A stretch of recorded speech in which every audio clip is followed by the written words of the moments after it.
గాక. దేవుని యొక్క వాక్యాన్ని శ్రద్ధగా విందాం. దయచేసి ఎవరు డిస్టర్బెన్స్ కాకుండా దేవుని యొక్క వాక్యం వినడానికి శ్రద్ధ వహించవలసిందిగా ప్రభు నాకు మనం చేస్తున్నాను. మనం నిన్న దినాన్ని ఒక విషయాన్ని గమనించాం, నేర్చుకున్నాం. తోట చెట్లన్నీ వాడిపోయినవి. తోట చెట్లన్నీ వాడిపోయిన తోట.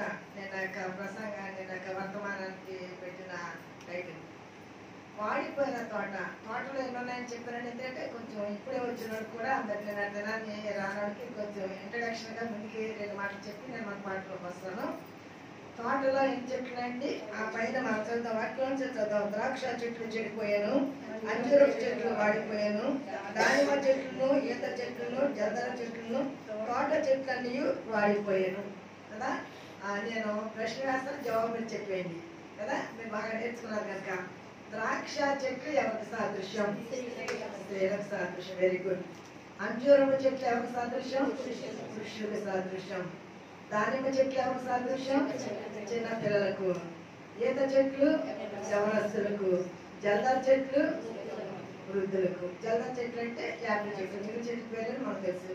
ఇప్పుడు ఇవన్నీ ఏమైపోయినాయండి? వాడిపోయింది. అందుకని ఏం చేయమని చెప్తున్నాడు భక్తుడు? ఇప్పుడు మన పాటలోకి వస్తాం. 11వ వచనంలోకి. యాజకులారా, గోనె పట్ట కట్టుకొని అంగలార్చుడి, బలిపీఠం వద్ద పరిచర్య చేయవారులారా రోదనము చేయుడి.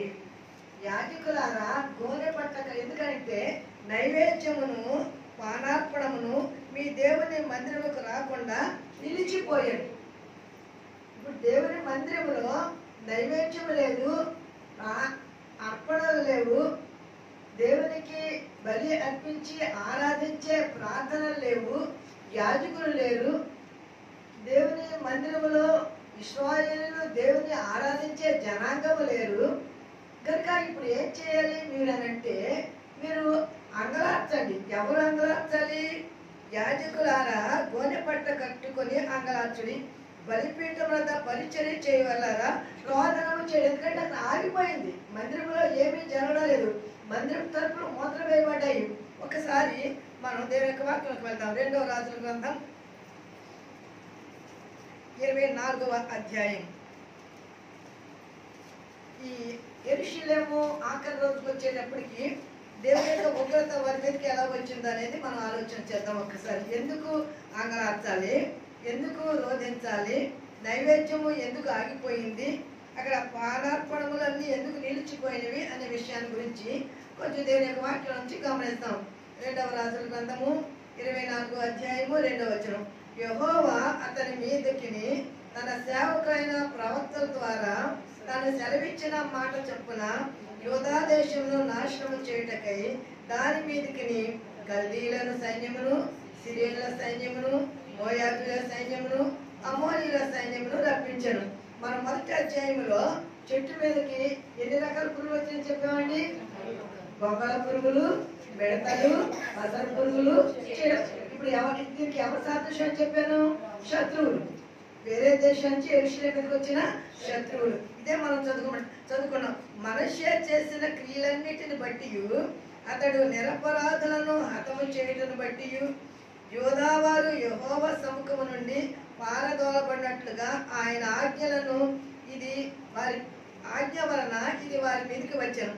అతడు నిరపరాధుల రక్తముతో యెరూషలేమును నింపినందున అది క్షమించుటకు యెహోవాకు మనస్సు లేకపోయాను.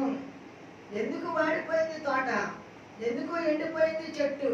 ఎందుకు యెరూషలేము పాడైపోయిందనంటే, ఆ రాజులు చేసిన, మనుష్య అనే రాజు చేసిన పాపము దేవుడు క్షమించలేకపోయాడంట. దేవుని మందిరంలో తీసుకొచ్చి, నేను మీరు 21వ అధ్యాయం చదువుకున్నారు ఇంటికి వెళ్ళిన తర్వాత? 2వ రాజు 21వ అధ్యాయం చదవమన్నారు. మీరు ఎంతమంది చదువుకున్నారు?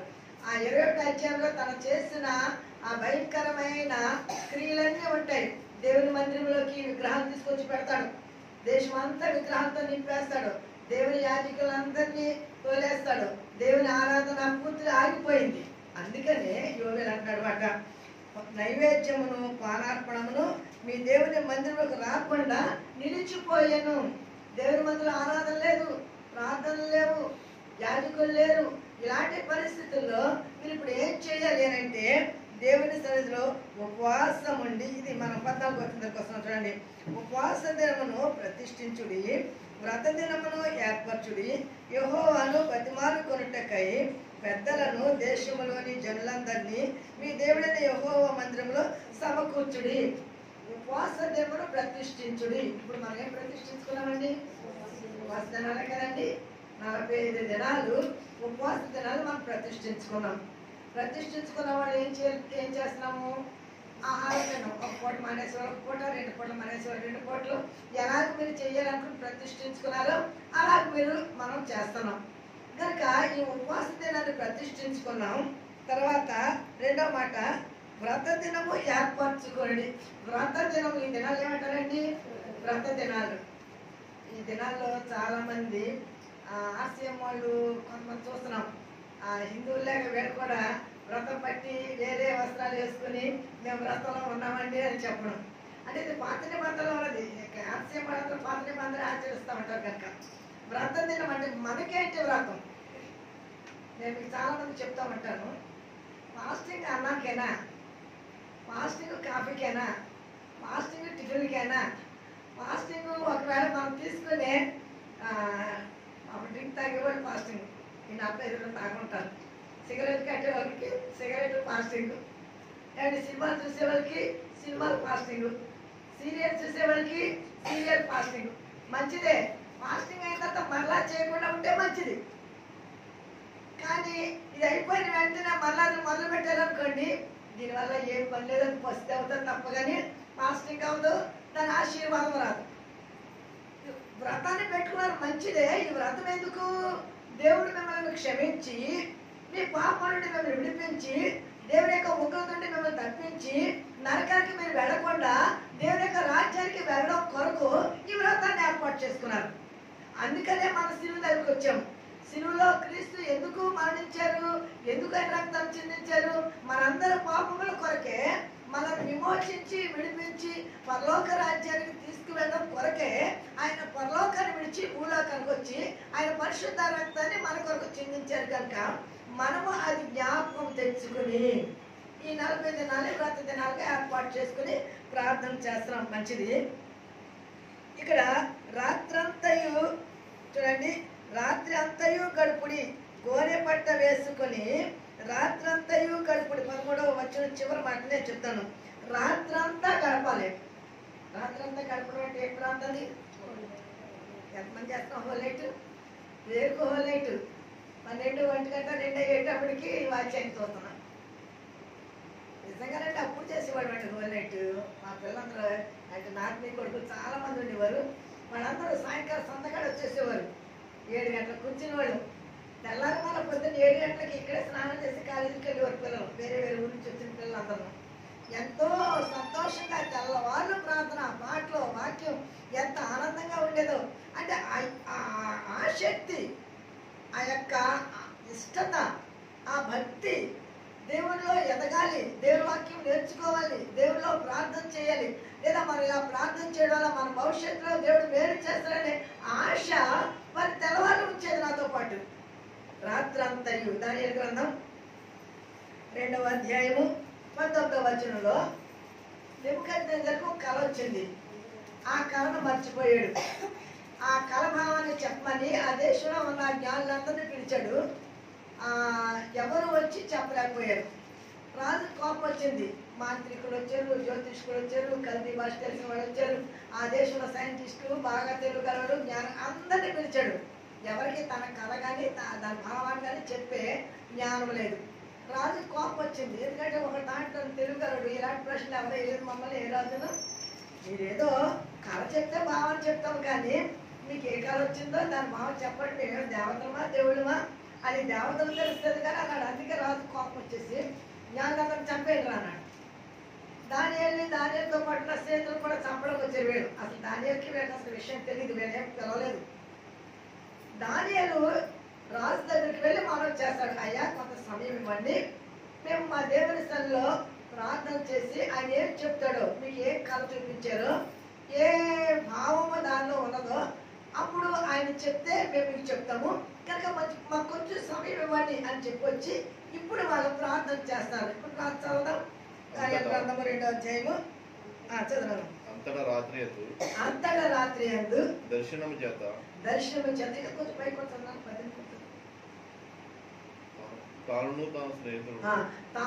తన స్నేహితులను బబులోనులో తక్కిన జ్ఞానులతో కూడా నశించకుండానట్లు ఆ కళ యొక్క భావము విషయంలో పరలోకమందున్న దేవుని వలన కటాక్షము పొంది నిమిత్తమై ఆయన వేడుకొనుడని కటాక్షము పొంది నిమిత్తమే ఆయన వేడుకొండని వారిని హెచ్చరించారు. అంటే ఎంతమంది పసలు ప్రార్థన చేశారంటే తెల్లవాళ్ళను నలుగురు హోలేట్ చేస్తారు. నేను చెప్తాను కాలవందరూ ప్రార్థన సహోదరున్నారు. వాళ్ళు 4-5 ఉంటారండి. ప్రతి శనివారం హోలేట్ చేస్తారు. నేను తెల్లగంట 3 గంటలకి ఎక్కిపోస్తాను. రోజు ఎక్కిపోస్తాను. ఖచ్చితంగా శనివారం మాత్రం ఖచ్చితంగా ఎక్కిపోస్తాను. ఎందుకంటే వాళ్ళు నేను కూడా గంట ప్రార్థన చేస్తే ఆ టైం కూడా కొంచెం నేను కూడా దాంట్లో పాల్గొన్నట్టు ఉంటుంది అనేసి. అంటే సహజంగా రోజు లేస్తాను. ఒక్కొక్క రోజు ఏమైనా లేట్ అయినా లేనతను బట్టి ఖచ్చితంగా శనివారం మాత్రం నేను వారితో ఎక్కిపోస్తాను. వాళ్ళు కూడా 4-5 ఉంటారండి. తెల్లవాళ్ళు ప్రార్థన చేస్తారు. సంతకాలం 6 గంటలకు మొదలు పెడతారు. ఉదయం 5-6 గంటల వరకు చేస్తారు. మనం 10-15 మంది ఉంటే తెల్లవాళ్ళు ప్రార్థన చేయలేకపోతున్నాం. గమనించండి. అలాగూ మనం ప్రార్థన చేయగలిగితే, విశ్వాసంతో ప్రార్థన చేయగలిగితే, పట్టుదలతో ప్రార్థన చేయగలిగితే అద్భుతాలు ఆశ్చర్యకార్యాలు బయటపరచబడతాయి. దానియేలుకి తన స్నేహితులు 4 కలిసి రాత్రంతయు వారు ఉపవాసమని ప్రార్థన చేయగా నెబుకద్నెజరు వచ్చిన కళని, ఆ కళ భావాన్ని దానియేలు దేవుడు చెప్పేశాడు. దేవుడు మైకి కలుగాక హల్లెలూయా. రాజా మీకు కనబడిన విగ్రహము ఒక బ్రహ్మాండమైన విగ్రహము. దాని శిరస్సు మేలిమి బంగారము, దాని భుజములు వెండి, దాని ఉదరము ఇత్తడి, దాని మోకాళ్ళు ఇనపవి, దాని పాదములు ఇనపవి మట్టివి. మీరు చూస్తూ ఉండగా చేతి సహాయం లేకుండా తీయబడిన రాయి వచ్చి ఆ యొక్క విగ్రహాన్నంతని దంచి పొడి చేసింది. ఆ యొక్క తూర్పు గాలి చేత ఆ యొక్క పొడంతా ఎగిరిపోయింది. ఒక చిన్న రాయి వచ్చింది. ఆ చిన్న రాయి భూతలమంత రాయి అయిపోయింది. ఇదే కదా రాజా మీకు కనబడింది అని చెప్పి ఆ రాయే క్రీస్తు ప్రభు. ఆ రాయి రాజ్యమే శాశ్వత కాలం ఉండే రాజ్యము. అదే పరలోక రాజ్యం. ఆ పరలోక రాజ్యానికి రాజు ఆయనే అనే సంగతి నెబుకద్నెజరుకి దానియేలు కళ భావాన్ని కూడా తెలియజేసింది. ఎలా వచ్చిందండి? రాత్రంతయు ఉపవాసం ఉండి ప్రార్థన చేశారు కనుక దేవుడు జరగబోయే సంగతుల గురించి ముందుగా తెలియజేశాడు. తర్వాత ఇప్పుడు 14 వచ్చిన దగ్గరకు వస్తాను. ఉపవాస దినం ప్రతిష్ఠించుడి, వ్రత దినము ఏర్పరచుడి, యెహోవాను బతిమాలు కొనుటకై. ఏం చేయకండి? దేవుని బతిమాలు కొనుట. మీరు ఇంటికెళ్ళిన తర్వాత దానియేలు గ్రంథం 9వ అధ్యాయం అంతా చదవండి. దానియేలు గ్రంథం 9వ అధ్యాయంలో దానియేలు దేవుని బ్రతుకులాడతాడు. నేను ఒక మాట చదువుతాను. దానియేలు గ్రంథం 9వ అధ్యాయం అంతా ప్రార్థనే. దాని నేను ఒక 17-18 వచ్చిన చదువుతాను చూడండి. ఇప్పుడైతే మా దేవ, దీన్ని బట్టి నీ దాసుడు చేయు ప్రార్థన విజ్ఞాపనములను ఆలకించి ప్రభు చిత్తానుసారముగా శిథిలమైపోయిన నీ పరిశుద్ధ స్థలం మీదకి. ఎవరి చిత్తానుసారంగా శిథిలమైపోయిందండి? ఎందుకంటే వారు దేవునికి విరోధంగా పాపం చేసిన కారణాన్ని బట్టి ప్రభు చిత్తానుసారంగా శిథిలమైపోయిన ఆ పరిశుద్ధ స్థలమును బట్టి నీ ముఖ ప్రకాశము రానిము. నీ గొప్ప కనికరమును బట్టి మేము నిన్ను ప్రార్థించుచున్నాము, కానీ మా స్వనీతి కార్యములను బట్టి నీ సన్నిధిని నిలవబడి ప్రార్థించడం లేదు. మా దేవా, చెవియొక్కి ఆలకింపుము. నీ కన్నులు తెరిచి నీ పేరు పెట్టబడిన ఈ పట్టణం మీదకి వచ్చిన నాశనమును, నీ పేరు పెట్టబడిన ఈ పట్టణమును దృష్టించి చూడుము. ప్రభువా ఆలకింపుము, ప్రభువా క్షమించుము, ప్రభువా ఆలస్యము చేయక చెవికి నా మనము చిత్తగించుము. ఇదండి బ్రతుకులాడడం అంటే. దానియేలు బ్రతుకులాడతాడు దేవుని. ప్రభువా, మా పితలు చేసిన పాపము, మా పెద్దలు చేసిన పాపము, మా రాజులు చేసిన పాపము, మేము చేసిన పాపాన్ని బట్టి యెరూషలేము ఏమైపోయింది? పాడులైపోయింది. యెరూషలేము మోడు బారిపోయింది. యెరూషలేము పట్టణం వాడిపోయింది. ప్రభువా, ఇదిగో మేము నీ సన్నిధిలో బ్రతుకులాడుతున్నాం. ఉపవాసం ఉండి దేవుని బ్రతుకులాడుతూ ఉన్నప్పుడు దేవుడు దానియేలు యొక్క ప్రార్థన ఆలకించాడు. తర్వాత పెద్దలను దేశంలోని జనులందరినీ మీ దేవుడైన యెహోవా మందిరములో సమకూర్చుడి. నెహెమ్యా గ్రంథము మొదటి అధ్యాయము 11వ వచనం చదువుతాం. నెహెమ్యా గ్రంథము మొదటి అధ్యాయము చూడండి. నెహెమ్యా కూడా దేవుని బ్రతిమలాడతాడు. ఏమనంటే రాజు తన మంచి ఉద్యోగస్తుడు నెహెమ్యా, కానీ దేవుని సన్నిధిలో తను తగ్గించుకొని తన ప్రజల కొరకు విజ్ఞాపన చేస్తూ ఉంటాడు. నెహెమ్యా గ్రంథము మొదటి అధ్యాయం 6వ వచనం కూడా చదువుతున్నాను చూడండి. నీ చెవి యొగ్గి నీ నేత్రములు తెరచి నీ సన్నిధిని దివారాత్రము నీ దాసులైన ఇశ్రాయేలు పక్షముగా నేను చేయు ప్రార్థన అంగీకరించుము. నీకు విరోధంగా పాపము చేసిన ఇశ్రాయేలు కుమారుల దోషమును నేను ఒప్పుకొనుచున్నాను. ఇప్పుడు వీళ్ళందరూ ఎవరి కోసం ప్రార్థన చేస్తారండి? ఇశ్రాయేలు కోసం, యెరూషలేము కోసం, పాడైపోయిన తన జనాంగము కొరకు వారు ప్రార్థన చేస్తారు. మనం కూడా ప్రార్థన చేయాలండి. మనం ఎవరి కోసం ప్రార్థన చేయాలి? మనం వేటి కొరకు ప్రార్థన చేయాలంటే మనము మన పిల్లలు ప్రార్థన చేసినట్లుగా మమ్మల్ని కాపాడు, మా డాడీని కాపాడు, లేదా వాళ్ళని కాపాడు, వీళ్ళని కాపాడు, వాళ్ళకి అది వాళ్ళకి ఇది వాళ్ళని దీవించి వీళ్ళని ఆశీర్వదించి, ఇవే మన ప్రార్థనలు. కానీ దేవుని సభలో ఎలా ప్రార్థన చేయాలి? భక్తుల యొక్క ప్రార్థనలు గమనిస్తే మనకు అర్థమవుతుంది. ప్రార్థనలో 3 మెట్లు చెప్తున్నాను ఎప్పుడు.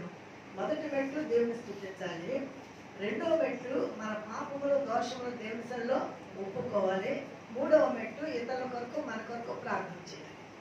కనుక ఇప్పుడు నెహెమ్యా తన జనాంగం కొరకు ప్రార్థన చేస్తాడు. దానియేలు తన జనాంగం కొరకు యెరూషలేము కోసం బ్రతిమలాడుతున్నారు. వీడు మనం కూడా దేవుని సన్నిధిలో నశించిపోయే మన దేశం కొరకు, నశించిపోయే మన జనాంగం కొరకు, నశించిపోయే మన కుటుంబస్తుల కొరకు, నశించిపోయే మన ఇరుగు పొరుగు వారి కొరకు, నశించిపోయే మన యొక్క కుటుంబాల్లో ఉన్న మన స్నేహితులే కానీ బంధువులే కానీ ఎవరు మనకు కావాల్సిన ప్రియమైన వారు రేపు మనతో మన లోకంలో లేకుండా నరకానికి వెళ్తారో వారందరి కొరకు మనం ఏం చేయాలన్నమాట అండి? దేవుని సన్నిధిలో బ్రతిమలాడాలి. ప్రభువా, మనం కోవిడ్లో బ్రతిమలాడాలి. మీరు నమ్ముతారో లేదో కానీ ఒకవేళ కొంతమంది నవ్వచ్చు. ఆ రోజులో కూడా చాలా మంది నవ్వారు. అందరూ క్లోజ్ చేశారు మందిరాన్ని, కానీ నేను మాత్రం క్లోజ్ చేయకుండా 45 దినాలు ఎందుకు వ్రతం పోతుందనేసి నా భయం. అందుకని నేను ఉంటాను, నాతో పాటు మీరు ఎంతకాలంలో ఉండాలంటే కొంతమంది వచ్చారు కానీ కొంతమంది భయపడ్డారు. అప్పుడు నేను ప్రార్థన చేశాను, ప్రభువా మరి ఎలా అందరూ క్లోజ్ చేశారు, నేను మాత్రం వ్రతం పోకూడదు అని అనుకుని నేను చేస్తాను. నా పిల్లలు భయపడుతున్నారు, రాలేకపోతున్నారు, కొంతమంది వస్తున్నారు, కొంతమంది మానేశారు అని ప్రార్థన చేస్తే ప్రభు నాతో మాట చెప్పారు, నువ్వు ప్రార్థన చేస్తున్నావు కదా అందరికీ, ఈరోజు సిలువు గుర్తు వేసి సిలువు గుర్తే టీకా అని చెప్పన్నాను. ఆ రోజు నేను ప్రార్థన చేసి మీ అందరికీ సిలువు గుర్తేసి ఇదే టీకా చెప్తే నమ్మేశారు. నిజంగా దేవుడికి మహిమ కలుగాక హల్లెలూయా. నమ్మేశారు పిల్లలందరూ. అలా వచ్చేసేవారు. ఎన్ని ఆటంకాలు అబ్జెక్షన్ వచ్చినాను. కానీ 7వ నెల ఉపవాస ప్రార్థన వచ్చినప్పుడు బయట నుంచి వచ్చారు. బయట నుంచి వచ్చిన వాడి ద్వారా అంటేసుకుని మనకి అందరికీ వచ్చేసింది జ్వరాలు. ఇంచుమించు నాకు మా కృష్ణ గారు అయితే చనిపోతారు అనుకున్నాం. ఎందుకంటే స్మెల్ తెలిసేది కాదు, టేస్ట్ తెలిసేది కాదు, జ్వరము ఒళ్ళు దానివల్ల సిమ్టమ్స్ అన్నీ అందరికి వచ్చేసినాయి. దేవుని సన్నిధిలో ఏడడం మొదలు పెట్టాను. రాత్రి 1 గంటకు లేచి మొదలు పెట్టేదాన్ని ఏడ్చి. అంటే నేను గోనె పట్ట కట్టుకుని దేవుని సన్నిధిలో మనము ఎలాగో ఆయన బ్రతిమలాడాలి, ఎలాగో మొదలుపెట్టాలని భక్తుల యొక్క చరిత్రలోంచి నేర్చుకున్నాం. నా అనుభవం కూడా మీకు చెప్తున్నాను. లేచి ఏడ్చేదాన్ని, ప్రభువా ఇప్పుడు నా సంఘంలో ఎవరికైనా ఏమన్నా అయితే నన్ను అంటారు, ఈమె ప్రార్థన పెట్టింది అంటించేసింది ఇలాగ అయిపోయారు అని అంటారు. ప్రభువా అది నీ నామానికి అవమానం. ప్రభువా నువ్వేం చెప్పావు, నువ్వు సిలువు గుర్తే అదే టీకా చెప్పమన్నావు, నేను చెప్పాను. నా పిల్లలు నమ్మేరు వచ్చారు, ఎలా వచ్చిందో బయట నుంచి వచ్చింది, నేను ఏం చేయాలి నాకు అర్థం కావలేదు ప్రభువా అని ఏడుస్తామంటే దేవుడు అంతా మాట్లాడినాడు.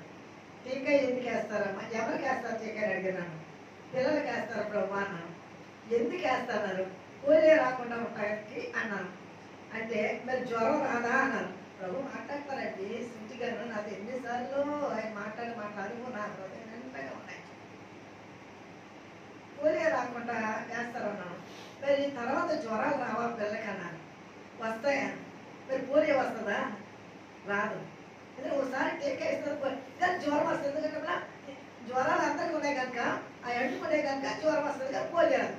అలాగే నీ పిల్లలకు జ్వరం వస్తుంది కానీ కరోనా వచ్చి చనిపోరాడు. దేవుడు మహిమ కలుగాక హల్లెలూయా. మాట ఇచ్చిన దేవుడు నమ్మదగిన దేవుడు. ఎవరికి కరోనా వచ్చిన దేవుడు నాకు ఇచ్చిన పిల్లలు, నా కోడలు నా మాట వినలేదు, తను నేను అత్తగారు కదా అంటే వాళ్ళు ఈ మాటలు విన్నవాళ్ళు మరి మీ ఇంట్లో జరిగింది అని క్వశ్చన్ వేయచ్చు. ఇప్పుడు నాకు వినపడకపోయినా వాళ్ళు వినేవాళ్ళు చూసిన వాళ్ళు ఖచ్చితంగా ఆ ప్రశ్న వేసుకుంటారు, అనుకుంటారు, అంటారు కూడా. తనకి అత్తగారుగానే కానీ సేవకురాలుగా నా ప్రార్థనగా తనకి నమ్మలేకపోయింది. నమ్ముటండి వల్ల అయితే నమ్ము వారికి సమస్తము సాధ్యం. నేను 10 రోజులు అక్కడ ఏడ్చి ప్రార్థన చేశాను. రోజుకి 7 మహా సేవకులతోటి 7 దినాలు ప్రార్థన చేశాను. మనవాళ్ళందరం కూడా అమ్మ ఎక్కడ ప్రార్థన చేస్తేనే తగ్గిపోయేది కదా, తగ్గిపోతుంది అందరికీ. అమ్మ వెళ్ళి అక్కడ ప్రార్థన చేస్తే ఎందుకో దీనికి తగ్గదు అని అనుకున్నాను. కానీ దేవుడు నాకు ముందుగానే చెప్పాడు, దర్శనం చూపించాడు. ఆయన చెప్పిన అయిపోయింది. ఈరోజు తన పుట్టినరోజు. నేను చాలా ప్రార్థన చేశాను. ఎందుకంటే పిల్లలు చూసి ఎక్కువ ఏడ్చేదాన్ని. పిల్లలకి తల్లి కావాలి, పిల్లలకి తల్లి కావాలి. కానీ దేవుడి చిత్తం కాలేదు. అలా అనుకుని దేవుడి సేవ విడిచిపెట్టం, అలాగ అనుకుని దేవుడు చేయలేదే అని అన్నాం, అలాగని దేవుడి నామాన్ని దూషించాం. ఎందుకంటే ఏది జరిగినా ఆయన చిత్తమే. ఇవాళ కర్త ముందెళ్ళింది, తర్వాత మనతో వెనకాల వెళ్తాం. ఎవరికి ఉండేవాళ్ళు కాదు. దేవుని సన్నిధిలో బ్రతుములాడుంటారు. దేవుని సన్నిధిలో విధేయత కలిగి, భయము కలిగి, భక్తి కలిగి చేసినప్పుడు నాకు 3 వ్యక్తులు వచ్చారు. ఒక ఆయన ఎంత చూసినా సరే ఆయన ముఖం కనబడలేదు. ఎంత ఎత్తున్నారో అసలు కనబడలేదు. ఆ ఎత్తే కనబడుతుంది కానీ ఆయన ముఖం కనబడాల. ఇంకో 2 ఆయన చూశాను, ఆయన కూడా ఎత్తుగా ఉన్నారు కానీ ఆయన ముఖం కూడా నాకు కనబడలేదు. 3 ఆయన మాత్రము కోవిడ్ డ్రెస్ డాక్టర్స్ వేసుకున్నారు కదా, బ్లూ డ్రెస్, అది వేసుకుని వచ్చారు. వచ్చి ఆయన మాట్లాడారు నాతోటి, అమ్మ భయపడకు, నిబ్బరం కలిగి ధైర్యంగా ఉండు, నేను నీకు తోడేనాను. దేవుడికి మహిమ కలుగాక. హల్లెలూయా. మాట ఇచ్చిన దేవుడు నమ్మదగిన దేవుడు కనుక మనం ఏం చేయాలన్నమాటండి, బ్రతుములాడుకోవాలి. దేవుని సన్నిధిలో బ్రతుములాడేదాన్ని. ప్రభా జ్ఞాపకం తెచ్చుకో, నా పిల్లలందరినీ జ్ఞాపకం తెచ్చుకో. పలానా జ్వరంతో ఉన్నారు, పలానాడు బాగలేదు. దేవుడి యొక్క మహాకృప తెలుసండి. ఎవరు అక్కడికి వెళ్ళలేదు. ఎక్కడికి కోవిడ్ సెంటర్కి ఎవరు వెళ్ళలేదండి. కోవిడ్ టెస్ట్లో కూడా చేయించుకోలేదండి. ఆ జ్వరం టాబ్లెట్లు మామూలుగా వచ్చినప్పుడు జ్వరం టాబ్లెట్లు, ఆ దగ్గు టాబ్లెట్లు వేసుకున్నారు తప్ప. కానీ ఎవరు ఆ కోవిడ్ టెస్ట్లో కూడా చేసుకోలేదు. నమ్మేశారండి. ఆ సిలువు గుర్తు టీకా అనేసి నమ్మేశారు. నమ్మారు కనుకనే నమ్మే దేవునికి మహిమకరంగా మన భూమి మీద ఉన్నాం. దేవునికి మహిమకరంగాక. చదువుతాండి కొంచెం కింద కోసం. మీ దేవుడైన యెహోవా మందిరంలో మనపై యెహోవాను బతిమాలుకొనుటకై పెద్దలను దేశంలోని జనులందరినీ మీ దేవుడైన యెహోవా మందిరంలో సమకూర్చుడి. మీ దేవుడైన యెహోవా మందిరంలో సమకూర్చుడి. 2వ రాజుల గ్రంథము 19వ అధ్యాయము 14వ వచనం కోసం. ఇక్కడ హిజ్కియా రాజు మీదకి సనహరేబ్ అనే రాజు దండెత్తి వచ్చాడు. ఒక 2 లక్షల మందిని వేసుకుని వచ్చాడు. తర్వాత నీ దేశం ఎంత, నీ దేవుడు ఎంత, నీ పట్టణం ఎంత, నీ ప్రజలు ఎంత, నా చేతిలో నుంచి మహారాజులే ఓడిపోయారు. వాళ్ళ దేవుళ్ళు, వాళ్ళ దేవతలు వాళ్ళు ఏమీ విడిపించలేకపోయారు. మీ దేవుడు మిమ్మల్ని విడిపించేస్తాడనేసి మీరు ఇసుకే మాట వింటున్నారా అని రక్షక వాడు ఇష్టం వచ్చినట్టు మాట్లాడతాడు. ఇస్కియా ఏమంటాడంటే ఏమీ మాట్లాడదంట. వాళ్ళు ఏమన్నా సరే మాట్లాడదని చెప్పి యెషయా కబురంపించి ప్రార్థన చేయమని ప్రవక్తని తాను ఆ ఉత్తరం పంపించాడు. ఈ లోపల ఏమవుతుందంటే ఒక అతని దేశం మీదకి ఇంకొక శత్రువు వచ్చాడనే వార్త వచ్చింది. అతడు ఒక ఉత్తరం రాసి రాజుకు పంపించి వెళ్ళిపోయాడు. ఏంటి ఆ ఉత్తరం? పరిచి ప్రార్థన చేస్తాడు. ఉత్తరాన్ని తీసుకువెళ్ళి ఆ దేవుని మందిరంలో పరిచి, ప్రభువా ఇస్కియా ప్రార్థన, ఇస్కియా విని తన బట్టలు చెప్పుకుని గోనె పట్ట కట్టుకుని యెహోవా మందిరమునకు పోయి గృహ నిర్వాహకుడు ఎలియాకీమును ఇప్పుడు వీళ్ళందరినీ పిలిచి దేవుని సన్నిధిలో చెప్తున్నాడు. ఏమనంటే ఇప్పుడు మనకు కూడా అందరం ఏకీభవించి ప్రార్థన చేయడు. మన దేవుడు మనల్ని విడిపించగలిగిన సమర్థుడు. మన దేవుడు వాళ్ళ దేవతల కంటే దేవుడి కంటే గొప్పవాడు. ఒకవేళ అతడు మనను కించపరిచినా, దూషించినా, మన దేవుణ్ణి అతడు హేళన చేసినా మీరెవరు కంగారు పడద్దు. మన దేవుని సన్నిధిలో ప్రార్థన చేద్దాం అంతే. మీరందరూ కలిసి నాతో పాటు ప్రార్థన చేయడని యెహోవా మందిరంలోకి వెళ్ళి అది పరిచి, నేను చాలా మంది చెప్తాను, అప్పుడు ఉన్న వాళ్ళ దగ్గరకు వచ్చిన వాళ్ళకి చెప్తాను, అప్పుడన్నీ ఒక ప్రక్కన కాగితం మీద రాసుకోండి. మీకు రావాల్సినవి కూడా ఉంటాయి కదా, ఇన్కమ్, అవి కూడా ఒక ప్రక్కన రాసుకోండి. ఈ రెండింటి మీద చేతులేసి ప్రార్థన చేయండి. ప్రభువా, మాకు రావాల్సినవి మాకు ఇప్పించండి, మేము ఇవ్వాల్సిన వాళ్ళకి మేము ఇచ్చేయడానికి సహాయం చేయండి. దేవుని సన్నిధిలో పరిచి ప్రార్థన చేస్తే ఆ ప్రార్థన దేవుడు ఒక మందిరమే కావచ్చు, మీ ఇల్లే కావచ్చు, మీరు రోజు ప్రార్థన చేసుకునే స్థలమే కావచ్చు, దేవుని మందిరంలో మన సమస్యను పరిచి మనం ప్రార్థన చేసినప్పుడు దేవుడు ఖచ్చితంగా మన ప్రార్థనకు జవాబిస్తాడు. హిజ్కియా దేవుని మందిరంలోకి వెళ్ళి ఆ కాగితాన్ని పరిచి, ఆ పత్రాన్ని పరిచి ప్రార్థన చేస్తాడు. ప్రభువా, వాళ్ళ గొప్ప రాజులు కావచ్చు, వాళ్ళ దేవతలు గొప్పలు కావచ్చు, కానీ అవి వెండి రాయి విగ్రహాలతో చేయబడి, నీవైతే జీవం గల దేవుడు కనుక మమ్మల్ని విడిపించగల సమర్థుడు, మేము నమ్ముతున్నాం ప్రభువా, నీవే ఆ సన్హరేము చేతి నుంచి నన్ను నా ప్రజలను రక్షించు అని ప్రార్థన చేశాడు. ఒక్క దూతను పంపించాడంటండి దేవుడు. ఒక్క దూతను పంపించి 1,85,000 మందిని ఒక్క రాత్రిలోనే హతమార్చేశాడు. దేవుని మహిమ కలుగాక హల్లెలూయా. ఎవరికి భయపడ్డారో వారు తెల్లారి చూసేటప్పటికి వాళ్ళందరూ శవాలుగా ఉన్నారు. ఇశ్రాయేలీలందరూ ఎర్ర సముద్రాన్ని దాటుతూ ఉండగా వెనకాల నుంచి శత్రు సైన్యం, ఫరో సైన్యం రథాల మీద గుర్రాల మీద వస్తున్నారు. ఎదురు చూస్తేనేమో సముద్రం, వెనక చూస్తేనేమో శత్రువులు. ఏం చేయాలో అర్థం కాని పరిస్థితుల్లో వాళ్ళు భయపడిపోతూ ఉంటే మోషే అన్నాడు, మీరు వారి కోసం భయపడద్దు, మన దేవుని వైపు చూడండి. ఫరో రథముల సేనలను తన శ్రేష్ఠాధిపతులను ఎర్ర సముద్రములోన ముంచి వేసే యెహోవా, యెహోవాను గానము చేసెదము ఏకముగా, మనకు రక్షకుడాయనే, ఆయన మహిమ పాడెదము, ఆయనను వర్ణించెదము, ఆయనే దేవుడు మనకు. ఆ సైన్యం అంతటా చూసి భయపడ్డాను, కానీ దేవుడు వాళ్ళ ముందే ఆ సైన్యాన్నంతటినీ శవాలుగా మార్చినప్పుడు వారికి పాట పాడతారు. మిరియామును తనతో ఉన్నవాడందరూ. కనుక మనం దేనికి భయపడుతున్నామో అది మన ముందు దేవుడు నిర్వీర్యం చేస్తాడు. నువ్వు భయపడేది ఏదైనా సరే, నువ్వు భయపడే అప్పే కావచ్చు, నీ భయపడే ఒకవేళ నీ స్నేహితులే కావచ్చు, భయపెట్టే నీ కులస్తులే కావచ్చు, భయపెట్టే నీ విరోధులే కావచ్చు, వాడు ఎవరన్నా కానీ, ఆ సమస్య ఏదన్నా కానీ నీ దేవుని ఎదుట అది పటాపంచం అయిపోతుంది. ఎప్పుడు అంటే నువ్వు ఉపవాసం ఉండి దినాన్ని ఏర్పాటు చేసుకుని గోనెపట్ట కట్టుకుని, అంటే మనం గోనెపట్టలు కట్టుకోకపోవచ్చు, ఉపవాసం ఉండి దేవుని సన్నిధిలో మనం మొరపెట్టి ప్రార్థన చేసినప్పుడు దేవుడు మన ప్రార్థన ఆలకించి శత్రువులందరినీ శవాలుగా మార్చాడు. దేవుని మందిరంలో చేసిన ప్రార్థన దేవుడు ఆలకించాడు. ఇంకొక మాట చెప్పిన వాక్యాన్ని ముగిస్తున్నాను. 17వ సందర్భంలో విత్తనము మట్టి క్రింద కుళ్ళిపోవచ్చున్నది, పైరు మాడిపోనందున ధాన్యం కొట్లు వట్టివాయను, కళ్ళ కొట్లు నేల పడి ఉన్నవి, మేత లేక పశువులు బహుగా మూలుగుచున్నవి, ఎందుకంటే పొలము పాడైపోయాను. మన 10వ వచనం చదివాం.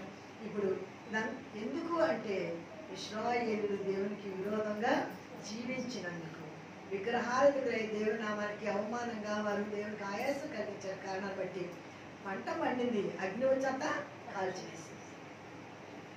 దేవునికి విరోధంగా పాపం చేసినప్పుడు ఇప్పుడు మనము వర్ధిల్లము అనే సంగతి వీరి జీవితాల ద్వారా మనం నేర్చుకుందాం. కనుక దేవుని యొక్క ఉగ్రత రాకముందే దేవుని యొక్క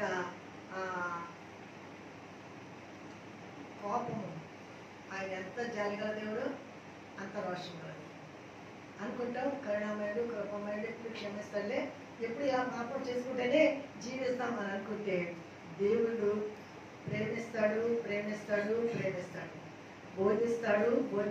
బోధిస్తాడు, సహనం చూపిస్తాడు చూపిస్తాడు చూపిస్తాడు. వినకపోతే వెళ్ళున ఆయన ఉగ్రతను పెంచుతాడు.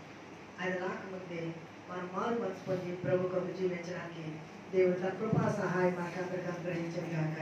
ఆమె పరిశుద్ధమైన మా దేవ, ప్రేమ కలిగిన మా తండ్రి, నీ ఘనమైన నామమునకు వందనాలు, స్తోత్రములు స్తోత్రములు. ఆయన మీ ఉచితమైన కృపను బట్టి, ప్రేమను బట్టి ఇశ్రాయేలీయుల పక్షముగా ఆ రోజుల్లో బ్రతిమలాడి మొరపెట్టే భక్తులను మీరు ఎలా ఉంచారో ఇప్పుడును మా కొరకు ప్రార్థించే వాళ్ళు అనేక మందిని మీరు ఉంచారు. మమ్మల్ని జ్ఞాపకం తెచ్చుకున్నారు, సజీవులుగా భూమి మీద ఉంచారు ప్రభు. దేవా, నీ వెంటైనా గొప్ప దేవుడు, నీ వెంటైనా నమ్మదగిన దేవుడు ప్రభు. దేవానికి వందనాలు స్తోత్రములు చెల్లిస్తున్నాను. యేసు నీకు వందనాలు స్తోత్రములు ప్రభు. అయ్యా, కూడిన బిడ్డలను దీవించండి, ఆశీర్వదించండి. ఈ వాక్యం ఎంతమంది వింటున్నారు వారు కూడా పట్టుదలతో ప్రార్థన చేసి ఆ సమస్య ఎంత గొప్పదైనను నా దేవుడు దాని నుండి విడిపించగలడని విశ్వాసంతో ప్రార్థించుకునే ధైర్యం కలిగిన ఆత్మ కలుగునటకు సహాయం చేయండి. వీరికి ఆత్మమాలను తీసివేయండి, పరిశుద్ధాత్మక్షేమంతో నింపండి, నీ కృపలో బలపరిచి మీరే మహిమ ఘనత ప్రభావములు పొందమని యేసయ్య పరిశుద్ధ నామములో మిక్కిలి వినయంతో వేడుకుంటున్నాను తండ్రి.